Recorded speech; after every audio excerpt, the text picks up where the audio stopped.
Would I want to have been born to another family? Absolutely not. I still consider, para ang tingin ko sa sarili ko, ako na ang pinakaswerteng tao na kilala ko. Wala na akong kilala na tao na maswerte pa sa akin. Dahil ganyan ang naging ama ko, ganyan yung mother ko, dyan ang naging experience ko.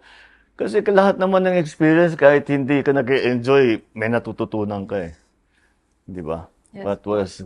It was Nietzsche, di ba? What doesn't kill you? You know what? I'll tell you something that when I was young, I really did not want to enter politics. At saka medyo nadidismaya na sa akin yung magulang ko. Kasi, akong lalaki, isa akong lalaki. Pero ayaw ko. Sabi ko, nakita ko yung magulang ko, ang hirap ng buhay nila, ang daming sakripisyo. Sabi ko, ayoko na, yung matahimik lang na buhay. That's why I went to business school. Pero,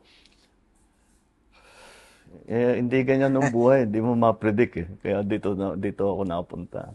Not that I regret anything of it. I do not regret one day. How are you naman po as a father? How do you discipline your child or your children? Or how do you be a role model po para sa kanila? That's one thing that I truly believe in, is that you teach by example. Because in my own experience, all the things I learned from my father, hindi yung, upo ka rito.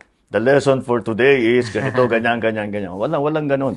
Basta nakikita ko lang yung mga ginagawa niya. Kung minsan magtatanong ako sa kanya, bakit ganun? Bakit yan? Ba't si ganyan? Bakit hindi? Sasagutin naman ako.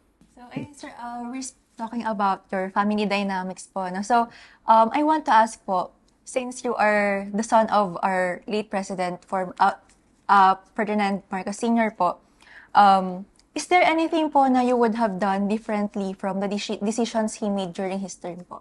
We don't do things the same way anymore. You shouldn't be doing the same things as you were doing in 1975 or 1980. This is a different world.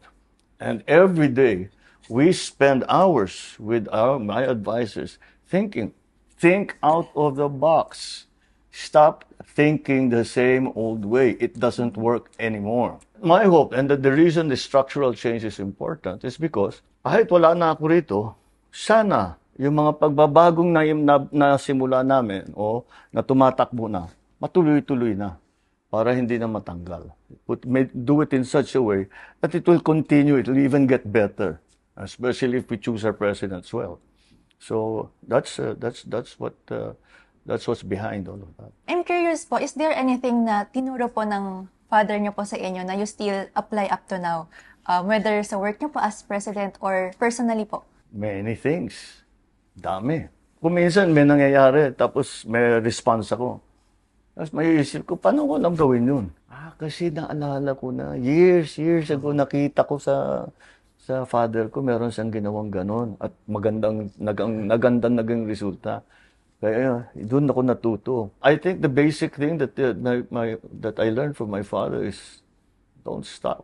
If you believe in something that you're doing for the country, for your people, do not stop. You will have to sacrifice. Ganyan talaga ang trabaho. You will have to sacrifice. Masasaktan ka, you will have to make sacrifices, but don't stop. You will fail. You have to stand up again. Don't stop.